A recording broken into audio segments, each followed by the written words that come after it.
1.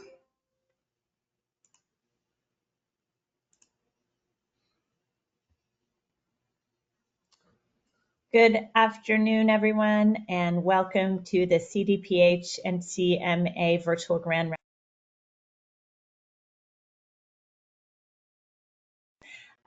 Good afternoon, everyone, and welcome to the CDPH and CMA Virtual Grand Rounds. I'm Dr. Kim Newell-Green, and I'll be the moderator for today's session on caring for youth at risk for suicide. Maybe you've all seen, but recent data suggests that while 13% of young people and 39% of LGBTQ plus youth have suicidal thoughts, many of the healthcare settings where these youth seek care have little or no capacity to treat youth in crisis. And many of us as healthcare providers feel really unskilled even bringing up the question of suicidality. Some of the young people who are brought in board in emergency departments awaiting placement for days or even weeks, and they usually have little or no intervention during their wait, which is mind-boggling. So we're so grateful today to hear from Sharon Herbert and Abigail Ross about their work to develop a tool called Family-Based Crisis Information and bring it to emergency departments, one in California, and even further adapt it for primary care so that young people can begin their stabilization and treatment early. We're also grateful to have Ashley Mills from CDPH back to give us some context about young people at risk for suicide, as well as our usual guest, California State epidemiologist Erica Pan. Here is our agenda for today. Next slide, please. Just a reminder, the series is accredited for CME credit, so make sure to attest your attendance in the survey that you'll receive following this. Next slide, please. I also want to remind you all that we do have the slides from our talk today here. There should be a little piece of an icon with a piece of paper and a paper clip. That's where you can look for the slides if you want to download those. But for now, we'll welcome back Dr. Erica Pan to give us our epidemiology report. Thanks for being here as always, Erica. Great, thank you so much. Good afternoon, everyone. And I just want to briefly mention, as a parent and a pediatrician as well, this topic is incredibly important today. So I might be rushing through some of these slides that you will have as further reference later, but there has been a lot going on in my infectious disease public health world as well, and I wanted to go ahead and update you. Next slide. On two key areas, what's going on with our avian influenza H5N1 situation in California, and also some alertness around an evolving Marburg virus outbreak in Rwanda. Next slide.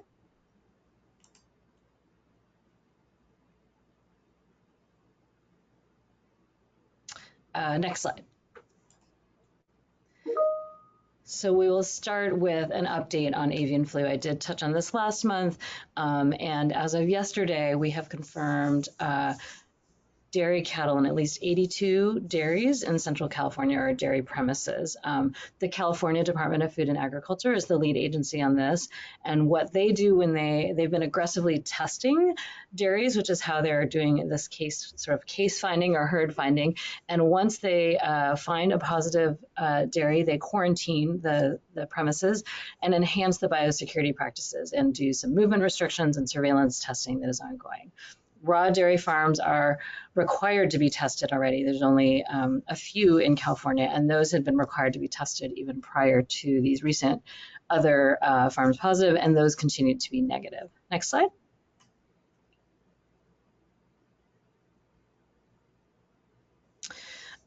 So further roles that our California Department of Food and Ag have, they work with the local veterinarians on the ground to make sure those herds are monitored clinically. After the herds are no longer showing any symptoms, they are tested weekly, and they will be released from quarantine after they have 3 consecutive negative tests.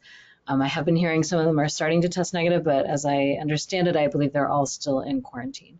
And then what they do is they test the surrounding premises. So they develop like a 10K radius around the infected dairies and start testing aggressively at all the places within that radius. And then they also do kind of like a epi investigation to look at any links to other dairies or other operations that are linked to any infected dairies and do testing there as well. There also can be testing of barn cats and paradomestic wildlife that are on those premises, and support for financial mental health impacts on those producers. Next slide.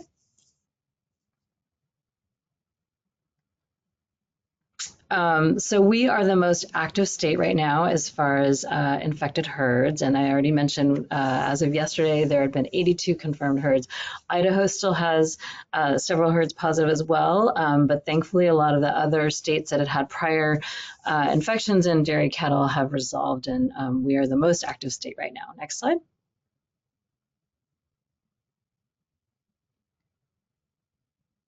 Also, just to show you that not only do we have several livestock herds all within our Central California region in the Central Valley, we have had a turkey flock in Merced County, in that commercial flock that's highlighted yellow, and then lots of wild bird detections throughout the state as well as far as new wild bird detections. New slide.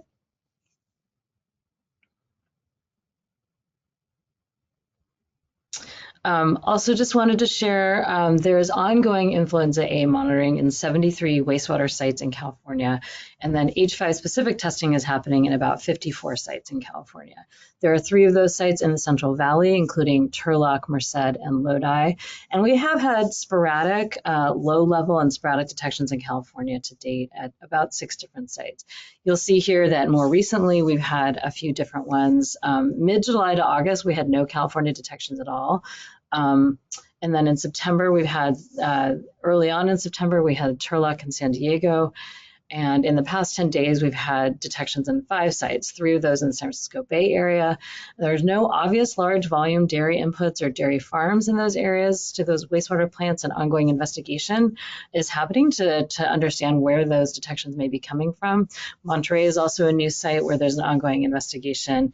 And then in Turlock, there have been the most and higher concentration detections there, which is less surprising as there are multiple dairy processing plants there, including plants that service H5 cattle impacted regions. So that site, it is clear why there's H5 detections, and the rest we are continuing to monitor ongoing. We're learning from other states as well that there can be sporadic intermittent detections that are not necessarily linked with infected dairy cattle.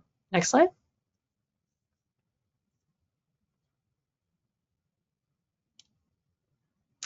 So very importantly to all of you, let's see, go back one, please.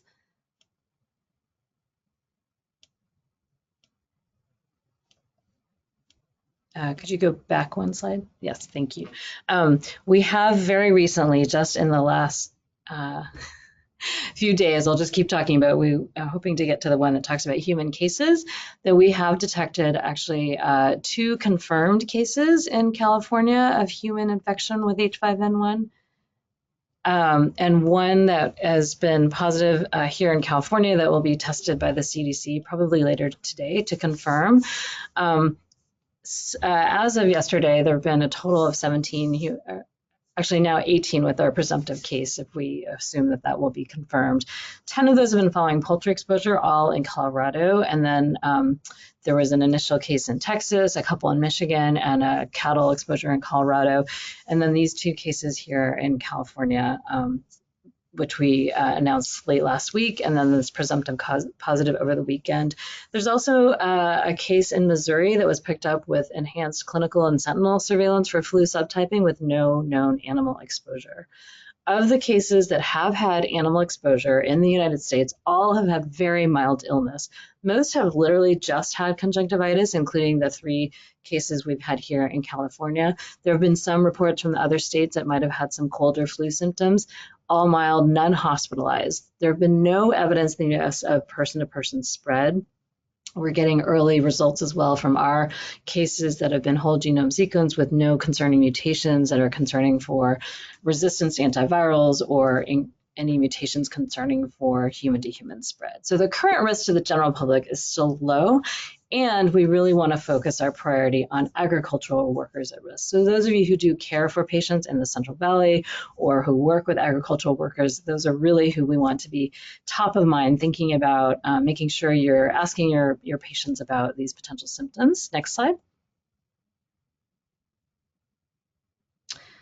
And while we're waiting for the next slide, just really working with the agricultural organizations and farmer organizations to improve how they can protect themselves from infection. And we do think a lot of this might be literally direct splash. Again, the eye infections, some of the cases in the United States have been reported, have actually reported an actual splash of milk in their eye. This is just to show you that we do have robust testing capacity within our public health lab system in California. You can see the map of where we have specifically H5 testing, or where you can get at least subtyping, and you can sort of roll in seasonal flu, which would rule out H5, and some ongoing work on getting that H5 testing verified.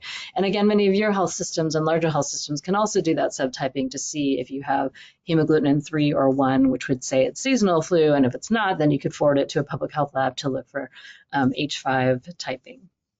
Next slide.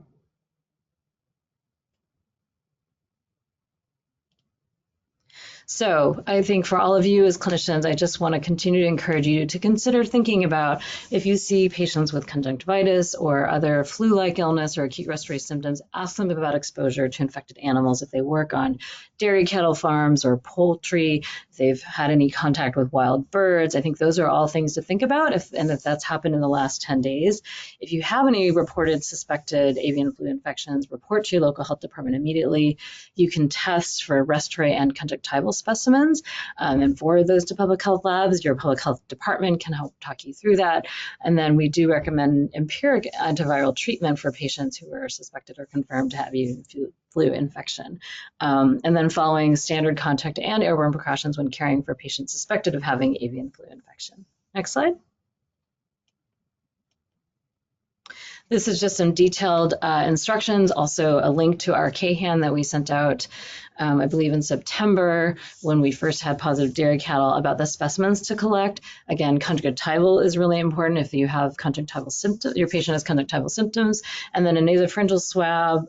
You can do these combination nasopharyngeal throat swabs, which have been helpful, or a nasal aspirate or nasal wash are also acceptable. And then, of course, if you have a patient with more invasive disease, getting lower respiratory tract specimens as well. So all those details are in our KHAN if you do have a suspect patient that you want to make sure you get testing for. Next slide.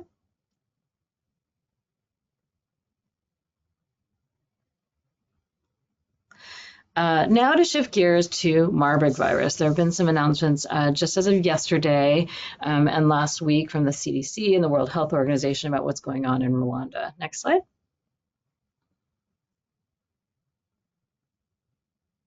So in late September, the Republic of Rwanda announced that they had their first Marburg virus disease outbreak, and there have been no cases of Marburg disease in the United States or outside of Rwanda at this point.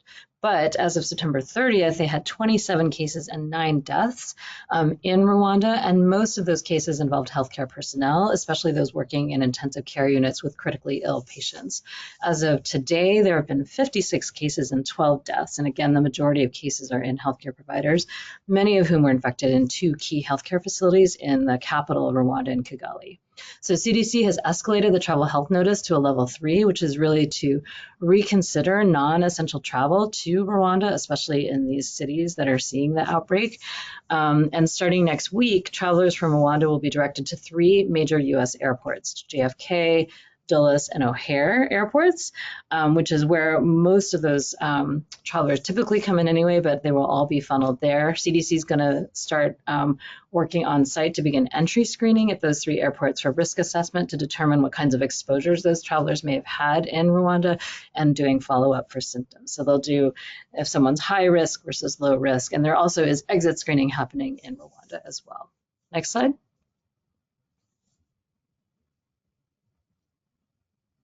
And just to give you a little more geographic detail, this is where the cases have been reported in 7 different districts, and over 300 contacts are under follow-up there. And the World Health Organization has declared this as a very high risk at the national level in Rwanda and low at the global level, but wanting to all be prepared and thinking about and asking about potential exposures in other parts of the world.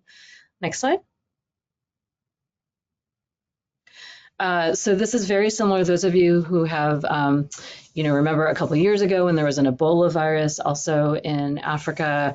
This is another filovirus that causes viral hemorrhagic fever. It's transmitted person to person, but through close contact and typically with fluids or broken skin or mucous membranes.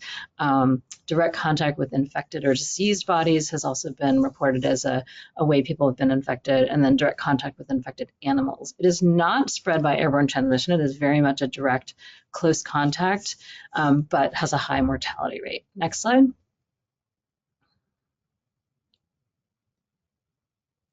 There are currently no approved antiviral treatments or vaccine, although there are investigational vaccines and a monoclonal antibody treatment that are in development. 700 doses of an investigational vaccine actually have been shipped already from the US to Rwanda, and they're starting to administer that in healthcare workers now as part of a clinical trial. Remdesivir and an investigational monoclonal antibody have also been shipped to Rwanda to help there. The CDC has sent already at least 3 individuals to help with the outbreak investigation and management there. And for the workers on the ground, their early case identification is really critical and getting supportive care very early. And the mortality rate has ranged widely depending on prior outbreaks and supportive care, but you can see the range here has been high. In one outbreak as high as 90%. The incubation period can be up to 21 days, typically around a week.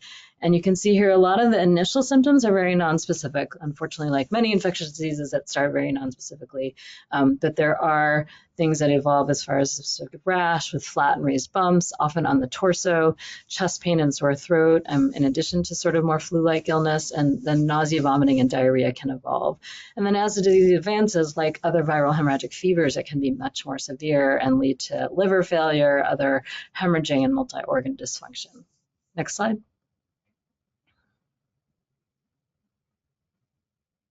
So for returning healthcare providers, and Rwanda is, as many of you know, a place where we do have a lot of collaborations, a lot of work on the ground with a lot of academic centers and other healthcare organizations working in Rwanda. So returning healthcare providers are getting assessed for exposures, excuse me, before they leave. And then when they come into the US, they are getting an exposure risk assessment, symptom screening, and self-monitoring guidelines. And then some have actually come forward already to do that symptom monitoring and working with local health departments to check in with them daily after they return. And they should not be doing any healthcare duties or in healthcare facilities during that 21-day period. And there's no need to quarantine otherwise unless there's been a high-risk exposure. Excuse me. Any other recent returning traveler from Rwanda who develops symptoms should immediately self-isolate and contact their local health department, who can help work with facilitation of transportation and or testing. Next slide. And so the CDC did send out a health alert on October 3rd about this, just to make sure, again, just as a rule, just always be thinking about when you have febrile illness or patients with symptoms that could be consistent with infectious disease, ask them about their exposures, ask them about travel, from the prior disease, thinking about animal exposures, and consider Marburg in any patient with compatible symptoms and returning from Rwanda within the last 3 weeks. Some of the key epi-risk factors that put them at higher risk are direct contact with ill patients with Marburg virus, and especially with any breaches in infection prevention and control. And as far as other non-healthcare workers, close contact with people who have been sick, excuse me, sick or died, funeral rituals, working in laboratories as well, or other contact with animals, or in mines or caves where animals might have been. And also, of course, always be thinking about other febrile illnesses and travel, such as malaria and the possibility of co-infection. And we really strongly recommend and encourage you to not defer any routine lab testing or standard care due to recent travel in Rwanda, but please, again, contact your local health department, and the health department can work with you to do appropriate assessment, walk through the infection control, and work to get laboratory testing. Next slide.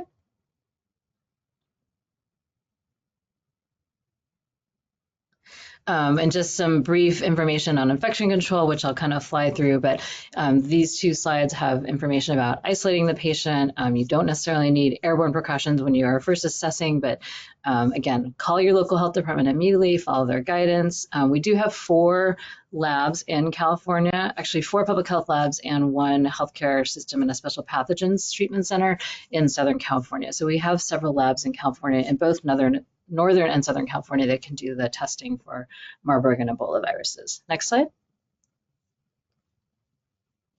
And just a reminder too that a clinically stable patient has a very different personal protective equipment recommendation compared to clinically unstable patients. And unstable patients really mean those that have obvious bleeding, vomiting, or diarrhea, or might need some intubation or resuscitation where they're going to have aerosolitis procedures. But for a stable patient, it's really just gown, face shield, face mask, and 2 pairs of gloves. So it is not the extensive PPE that we started gearing up for in 2015 for Ebola patients. Next slide.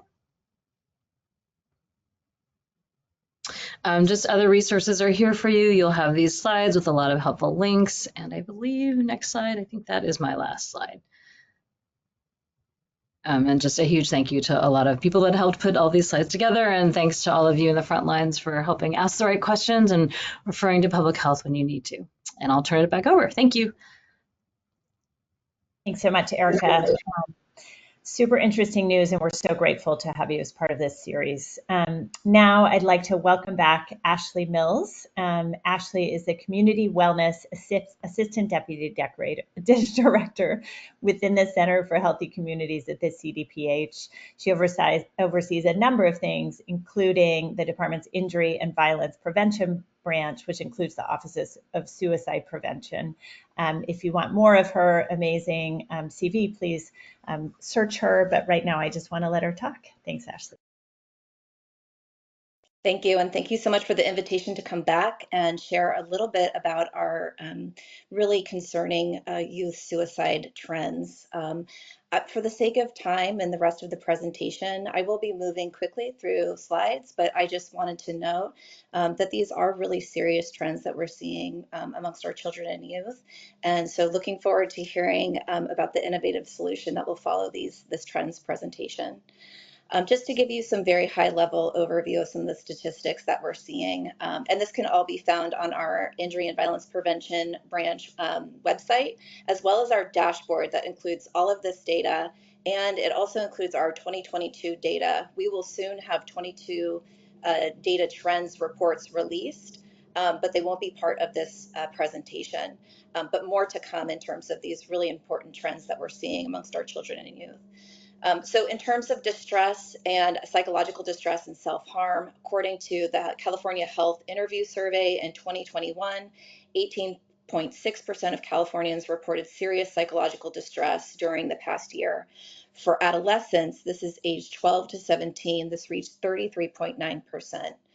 According to our CDPH data dashboard in California of 2021, there were 33,971 self-harm emergency department visits in 2021, and 57% of those were amongst children and youth between the ages of 10 and 24.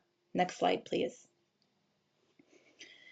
My next couple of slides, I'll be presenting on particular age groups. And so we'll start with our first age group, which is our youngest age group, 10 to 14. In 2021, there were 45 suicide deaths among California residents 10 to 14 years old, and more than 5,500 ED visits for self-harm injuries of youth in this age range. The suicide rate among youth 10 to 14 years old is the lowest of the 3 groups that I'll be reporting on, with less than 2 youth per 100,000 in 2018 through 2021. But this rate has increased from 1 in 2018 and 19 to almost 2 per 100,000 youth in 2020 and 2021. The number of self-harm ED visits has also trended upwards in the 10 to 14-year-old age group between 2018 and 2021. The increase is attributable to an observed increase among female youth in particular, who had 50% more self-harm related ED visits in 2021 than in 2018. The self-harm ED visit rates for male youth in this age range has remained fairly stable over this time period. Next slide, please. In 2021, there were 167 suicide deaths among California residents 15 to 19 years old, and more than 9,400 ED visits for self-harm injuries in this age range. The 15 to 19 age group had the highest self-harm ED visit rate compared to any other youth group, with the rate increasing between 2018 and 2021. Next slide, please. In 2021, there were 338 suicide deaths among California residents between the ages of 20 and 24 years old, with 4,480 self-harm ED visits in this age range. This age range had the highest rate of suicide among all of our youth and young adult age ranges. Rates were stable between 2018 and 2021, except for 2020, where we saw a decline. In 2021, the rate went back to the level that was previously seen in 2018 and 2019. And the number of self-harm ED visits has declined between 2018 and 2021. Next slide, please. Although not included in the graphs or the analysis that I was presenting in terms of these high-risk age groups, there were 6 youth below the age of 10 who died by suicide in 2020 and 2021. These were the only reported deaths of youth under age 10 in the last decade. So this is extremely rare and extremely concerning that 6 youth under the age of 10 have died by suicide in 2020 and 2021. Next slide, please. Some additional data that will help support your own understanding of suicide and suicide amongst youth is our violent death reporting system, and provides data related to circumstances surrounding violent deaths, including suicide. For example, from this chart, you see that 60% of female youth that died by suicide had a reported mental health challenge, while 45% of male youth did. This results in a total of 49% of youth suicides with a reported mental health challenge. However, many of the 51% that were not included within this analysis could have had a mental health or substance use issue. It was just not known or reported by the family, and it was not previously screened for or known to a healthcare provider. So we know from our evidence base that most people who go on to die by suicide have a mental health, substance use, or medical illness. And so a lot of it is not often shown in medical records or in our death investigations. And those are the records that we use in order for these circumstances. So a lot of our populations who are suffering, we may not have that data when they die by suicide. So incredibly important to continue screening, assessing, and having these tools and resources available to our healthcare providers so that early detection can happen and connection to care can happen as quickly as possible. Thank you so much. I'll conclude my presentation now and turn it over to my other presenters. Thank you so much, Ashley. Wow. I mean, I'm really saddened and shocked by those statistics, and really grateful that here today we have some folks who maybe can help us with this, but we really appreciate you, Ashley. I would now like to welcome Drs. Herbert and Ross. Dr. Sharon Herbert is a belonging, diversity, equity, and inclusion strategist, a community builder, and a board-certified psychologist. She built a mental health team in the emergency department at Children's Hospital of Orange County, known as CHOC, that assessed children and adolescents who presented with mental health concerns, including suicidality, and is passionate about the utilization and implementation of family-based crisis intervention. Dr. Ross is an associate professor at the University of Pennsylvania School of Social Policy and Practice, and at the Perelman School of Medicine Psychiatry Department. And we're so grateful, Dr. Ross, that you're here with us all the way from Philadelphia, and look forward to hearing from you both. Thanks. Thank you so much. We are very excited to be here. And what we'll be talking about is really what this intervention that we have used, and I was taught by Abby and our colleagues who I'll mention later about FBCI. So stabilizing our youth, the suicidal youth emergency and primary care settings. So next slide. We have listed our disclosures. I'm talking as the slide will be popping up. So here are our funding disclosures. Don't need to belabor this, but you have it, should you want to take a look. Next slide. And because Ashley did such a lovely job of really talking about the state of emergency, really youth suicide, I won't get into all the details that I was planning on with regard to the data. In essence, big picture, we're seeing increasing rates, and it's been exacerbated by COVID. And we also are seeing particular groups where their rates for suicidality have doubled for Hispanic and Latina groups, as well as when we think about suicide attempts for our LGBTQIA plus and our trans and non-binary youth. We're seeing very high rates of 45% of attempted suicide or 20% respectively.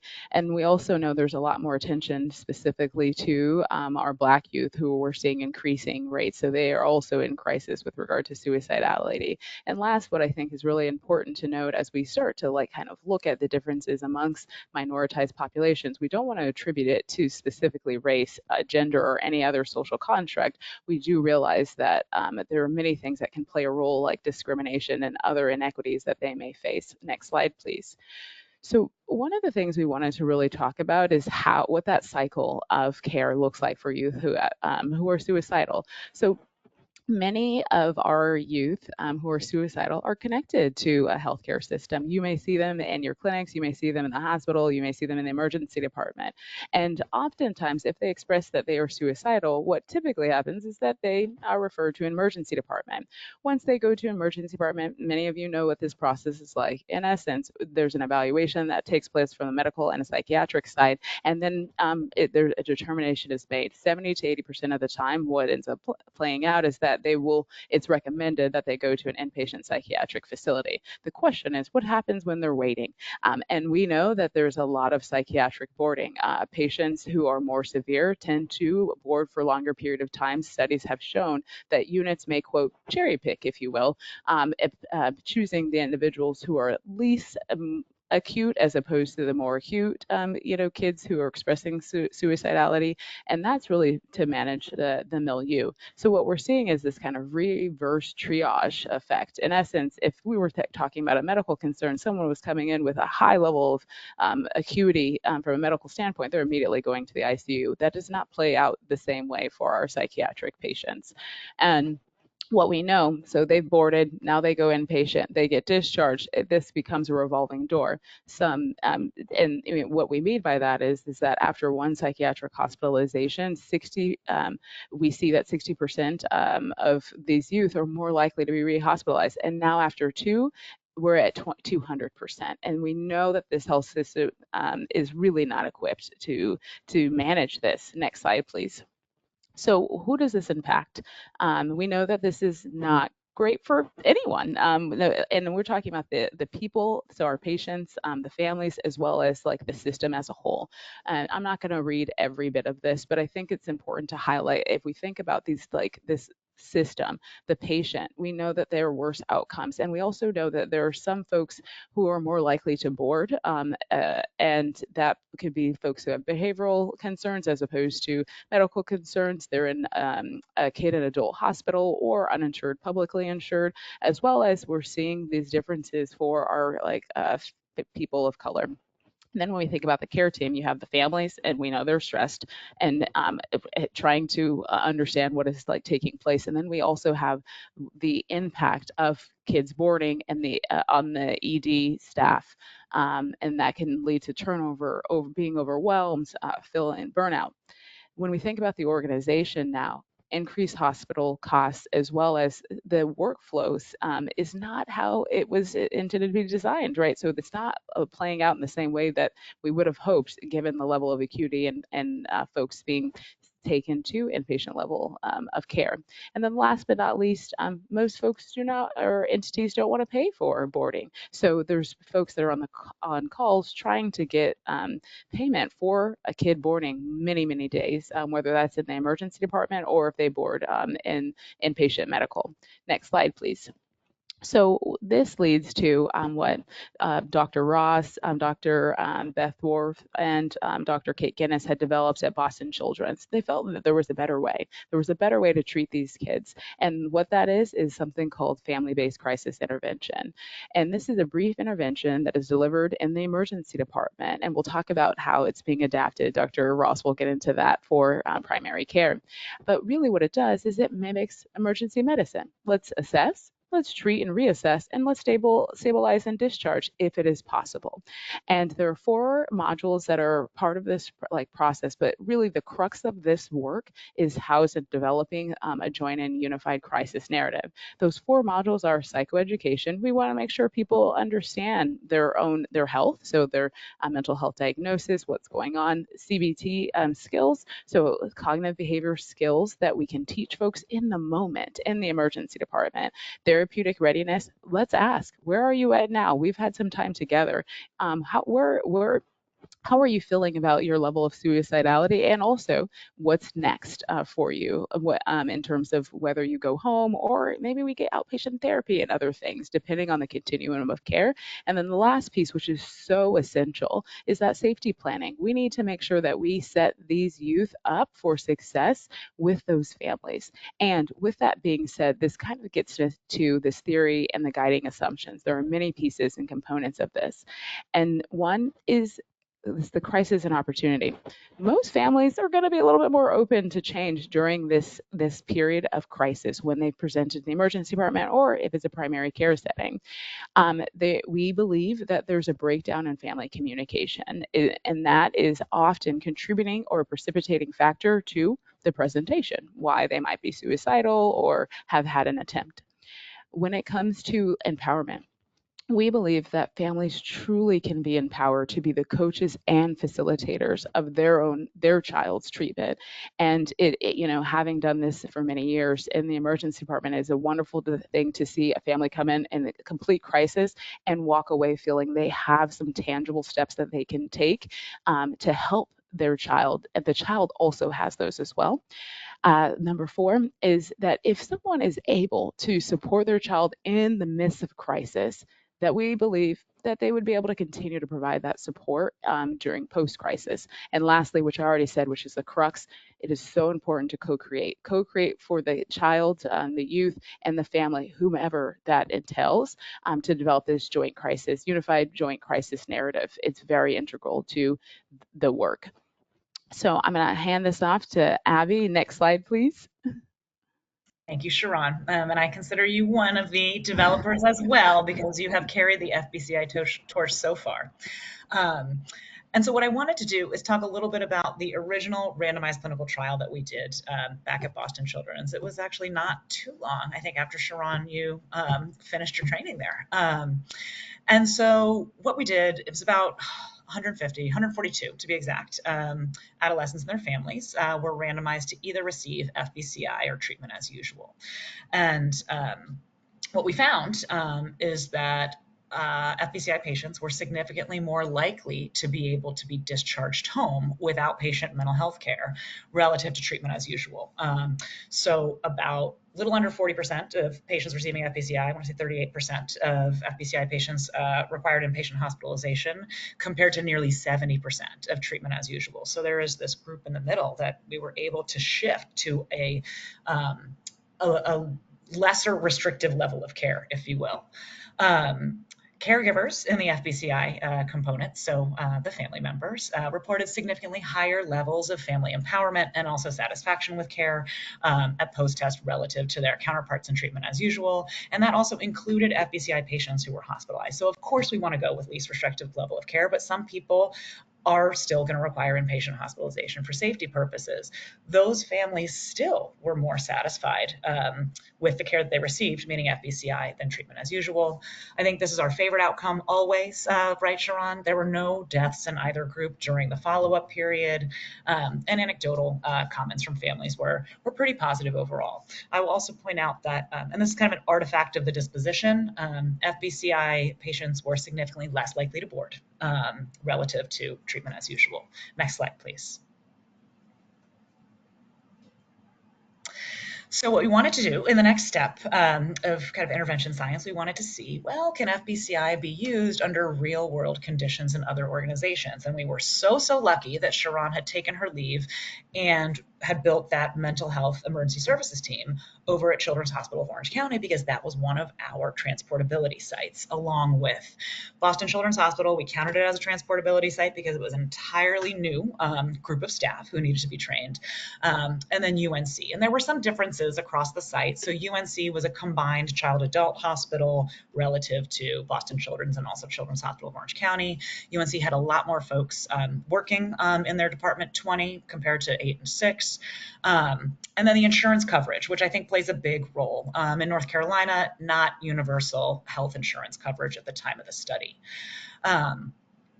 And so what happened? We did a 2-day training in person, along with weekly site-specific supervision and technical assistance consultation calls for about a year after the training occurred. I think we might have overdone it on the supervision calls. I don't think we needed to necessarily do it for a whole year, but it was a lot of fun. And we looked at a lot of different outcomes, so reach, disposition, and clinician perceptions of feasibility, acceptability, and usefulness. So the short answer, can FBCI be used under real-world conditions? Yes, and there are some caveats. What I want to point out here, Children's Hospital of Orange County, and I'm sorry that these slides are a little bit busy with lots of numbers, but in the 1, 2, 3rd row down, disposition, you are going to see 87% of patients who got FBCI at Children's Hospital of Orange County were able to go home, relative to about 60% at Boston Children's and much lower at UNC, a little under 40%. And I'll talk about why that was, why our hypotheses about why that those differences were so stark.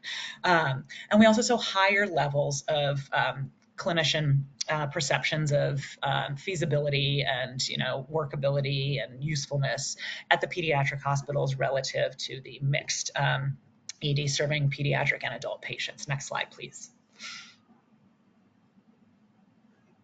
So what do we notice? We notice that strong leadership is incredibly important if you are going to implement FBCI in your emergency department. And I would also argue if you're going to implement it in whatever setting, whether it's primary care, whether it's inpatient psychiatry, so on and so forth. There was some turnover or leadership shift at UNC in the middle of this kind of year-long implementation period. And we were fortunate, again, to have very strong leadership at Children's Hospital of Orange County from Dr. Herbert. She attended every single supervision session, was right there, able to provide PRN in vivo supervision to her staff who were learning the intervention. I think this made all the difference. Other important pieces, we noticed that clinicians who had training in child mental health, it was easier for them to work with families and easier to work with pediatric populations given their experience, which not everybody at UNC had that targeted pediatric training.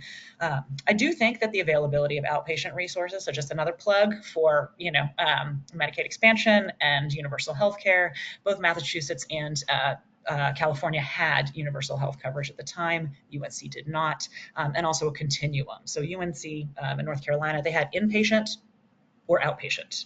None of this in-home treatment, partial hospitalization, kind of a continuum that was available certainly in Massachusetts, as well as California.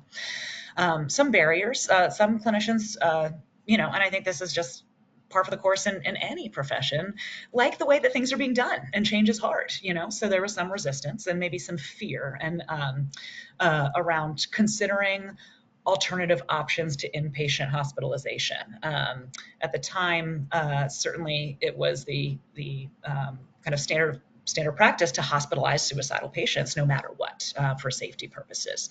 And breaking that mold and reconsidering a new paradigm is tough. It's a tough undertaking. And as I mentioned, lack of outpatient resources, the combined adult-child ED, and then the absence of strong systemic and administrative support also kind of got in the way of implementing in some places. Next slide, please.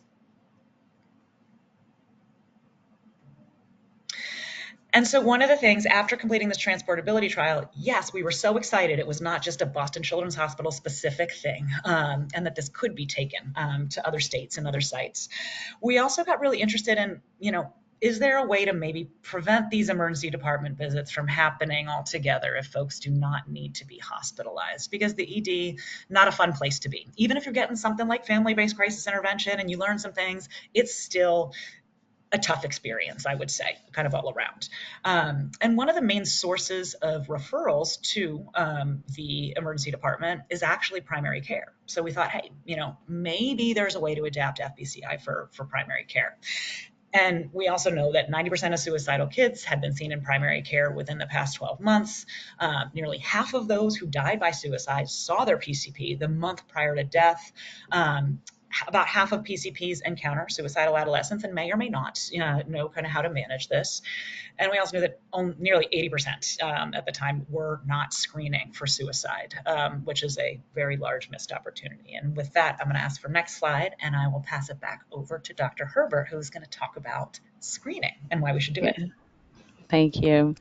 And you just highlighted there is a missed opportunity, as Dr. Ross had just said. The majority of the folks that die by suicide have had contact with a medical professional within the previous 3 months. 80% had contact within the past month, and 50% had been to an ED within a year. So we also know that if we're not asking the question, folks are less likely to share and disclose if their suicidal ideation, behavior, or intent. So next slide, please. So one of the things that we have done at CHOC, Children's Hospital of Orange County, and clearly at Boston Children's as well, is that we've utilized the Ask Suicide screening questions. It's very easy tool to use, 4 items, and if any one of those 4 items, which we'll get into what those are positive, you ask an additional one. It's developed for folks who are 8 to 24 years old and can be administered by non-mental health staff. It's been validated for pediatric and medical patients, and it takes really less than a minute to administer. The nurses in my emergency department who had never used something like this before use it and find it so easy, and also have learned a lot about the population by, through training and just engaging with us and providing consultation. The other piece I think is really important to know is that there's a 3-tiered youth suicide risk screening clinical pathways, which we've given the link, and I believe you're getting all of the slides, so you'll be able to have that. But it helps with people who are not sure about level of risk. It can help you determine what's next. Next slide, please.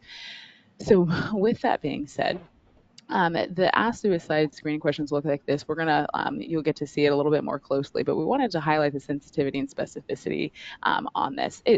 Basically, 97% of folks are correctly identified as being positive for suicidality based on the questions that are being asked, and then it also has a high specificity rate at 87, almost 88% of identifying those folks. Thank you. Who are not, suicidal, which is wonderful. We're not having lots of false positives. It's a beautiful thing. And if you can hit the next slide again. Thank you. So these 4 questions are really important to that we can ask. And unlike the PHQ-9 and other measures, this really is asking specifically about suicidality and if they wish that they were dead. So in the past few weeks, the first 2 questions are, have you wished you were dead, or have you felt that you or your family would be better off if you were dead? The next question gets at that past week around, have you been having thoughts about killing yourself? And then the last of those 4 main questions is about, have you ever tried to? And then you get some information about that. If any one of those are positive toward the end of this, what you'll see is that, or what is here, is that you ask the question, are you having thoughts of killing yourself right now? So those are those 4 and then 5 questions. If any one of those 4 questions is positive, that you can ask to just gather more information with regard to if someone is suicidal or not. Next slide, please. And I think this takes it to you, Abby. All right, thank you. So I'm so glad that you talked about screening here, Sharon, because I think that is a major facilitator of any kind of intervention that you're going to do in primary care. Because how do you find out, if somebody is actually going to benefit from such an intervention? So when we thought about adapting FBCI for primary care settings, what we did is we partnered with 4 geographically unique primary care practices, yes, affiliated with Boston Children's, that were located across Massachusetts. In the first phase, we just interviewed folks. We wanted to know what they were doing around screening, what they were doing around management of suicidal patients, what the experience of doing this in primary care might look like, so we could proactively identify any potential implementation barriers.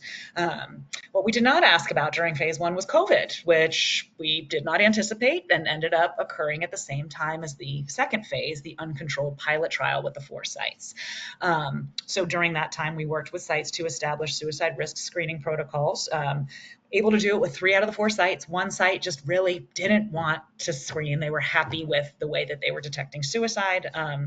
In their own way, shape, or form. I think that's shifted now at this point. But that was I felt that was a big win, from this particular study.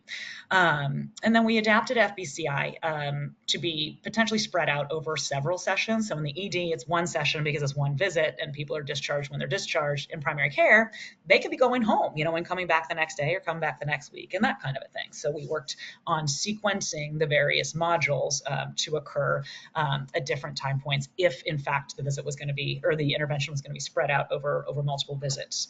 Trained providers at the 4 sites, and then clinicians completed their clinician tracking forms after every single patient who was screened. And we also wanted to assess the same kind of outcomes that we looked at in the transportability trial that I mentioned previously. Next slide, please. And so practice characteristics, we selected these particular practices because of the geographic variability. One was right in downtown Boston, one was out in western Massachusetts, very rural, one was suburban, and then one was actually on Cape Cod. So then they covered Cape Cod. Cape Cod is not an island, it's a peninsula, but they also covered Nantucket as well. Only 1 site had a standardized screening protocol prior to phase 1, and then by the end, 3 had standardized protocols, which, even if nobody learned FBCI, I would consider this a win in terms of getting screening into the primary care setting. Next slide, please. So preliminary findings, I will go quickly through this because I want to make sure that we leave time for questions.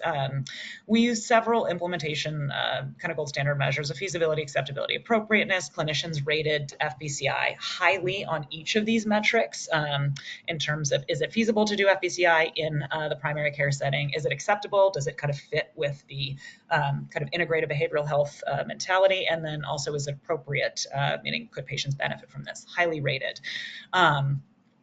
What I do want to actually point out is that on average, sessions were about 1.5. What does that mean? A little bit over 1. So some were done in 1, some were done in 2, some were in between there. So the sequencing became very important. One thing we did not anticipate, and I wish that we had, because it would have been helpful for sustainability purposes, and I think this is a little bit of an artifact of COVID as well. There was actually a pretty high turnover rate across many of these practices. So one of the practices, half the people left, and 2 of them, 2/3, and one is the stalwart, the one clinician on Cape Cod and Nantucket, she's still working there. So we didn't have turnover there.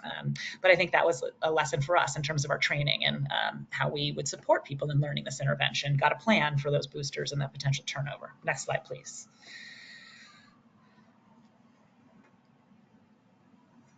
So we unexpectedly learned that yes, FBCI can be done via telehealth because it was not being done via telehealth in the emergency department. And that was, again, due to how care was being delivered during the throes of the kind of first wave of the COVID pandemic. I think if we could do it over again, yes, very happy to have done this open trial. And this was a lot for clinicians to socialize themselves, to consider maybe sending patients home instead of to the emergency department during a global pandemic with extensive pressures around kind of productivity and that kind of thing ramping up. So if we could pick a time, if we could control these external factors, great, I think we would have probably done it, at a different time. But things happen, right?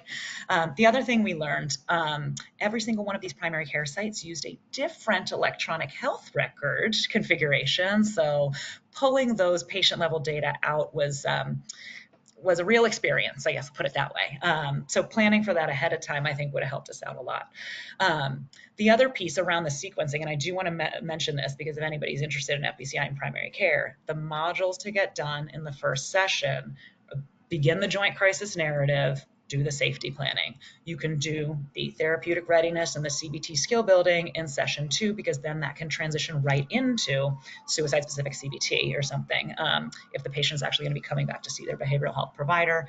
I think the other piece, we saw FBCI really become more feasible when in the integrated behavioral health model, it wasn't like an outpatient model where every single hour of the integrated behavioral health clinician's time was booked. When they had crisis slots, or what some clinics called floor time, where it was unscheduled, unstructured, they were available to see patients who had been screened and kind of immediately referred by the physician. Next slide, please.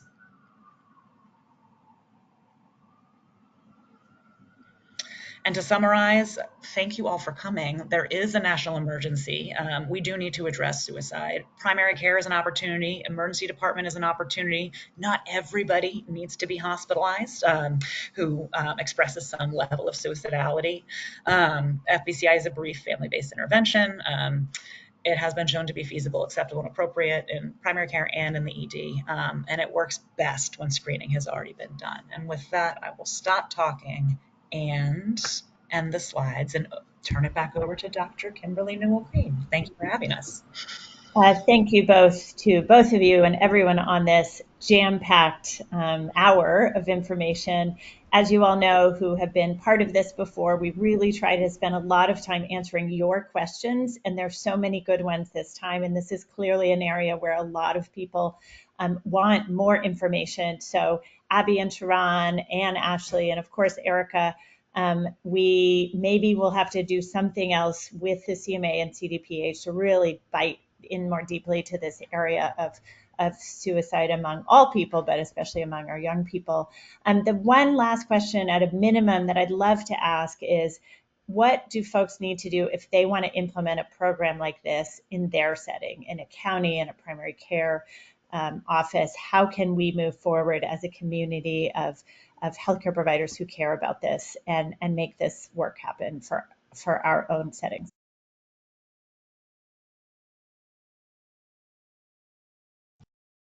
It's an excellent question. So we do offer training and consultation in FBCI. You can reach out to me. You can reach out to Sharon. Sharon is one of our consultants. I am one of the consultants.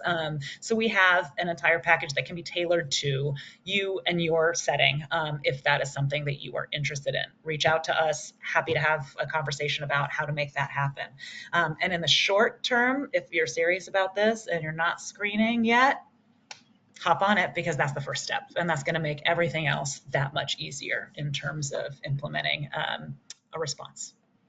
Let me just follow that up then with one question that we also got, which I think is so profound, which is, so many of us are nervous about screening. It's hard to find the right words to screen, so it's great when you have a screener that just tells you what to say, but it's really that next step of sort of, if I haven't had this training, what do I do next? And even like, do you have just a one-liner of some helpful things to support someone in the moment who you've just found out is considering suicide? How do we best offer hope and move this person to the next step?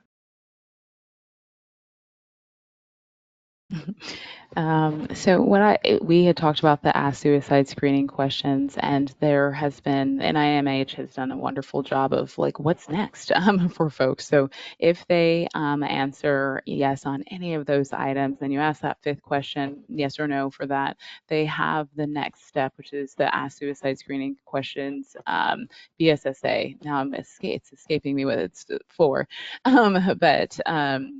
but that you can utilize that, and it really walks people through like what's next, and what are those questions, how can you ask them, because wholeheartedly understand that question. Many of us didn't know what to say, how to ask. That would be a way that we would actually get information and feel a little bit more comfortable. I can say, even after doing this for several years, almost a decade now, and actually a little over a decade now, it still is, like I still learn something each time I'm asking another youth.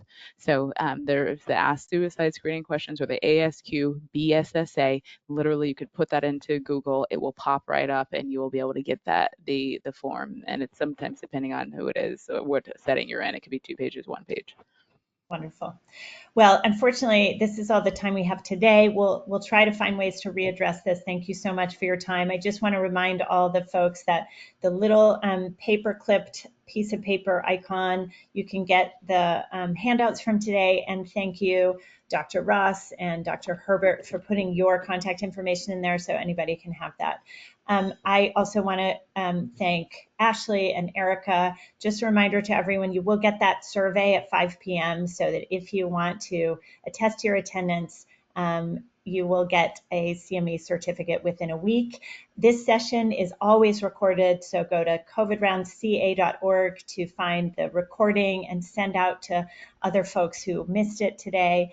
And finally, our next session will be on Tuesday, November 12th, and it's entitled From Avian Flu to COVID-19, How a One Health Approach Can Improve Human, Animal, and Environmental Health. And this is vital to think about in this era of climate change, but also hearing from Erica today about those important infectious disease things. We want to think more about that. So thank you so much, everyone. Have a great afternoon.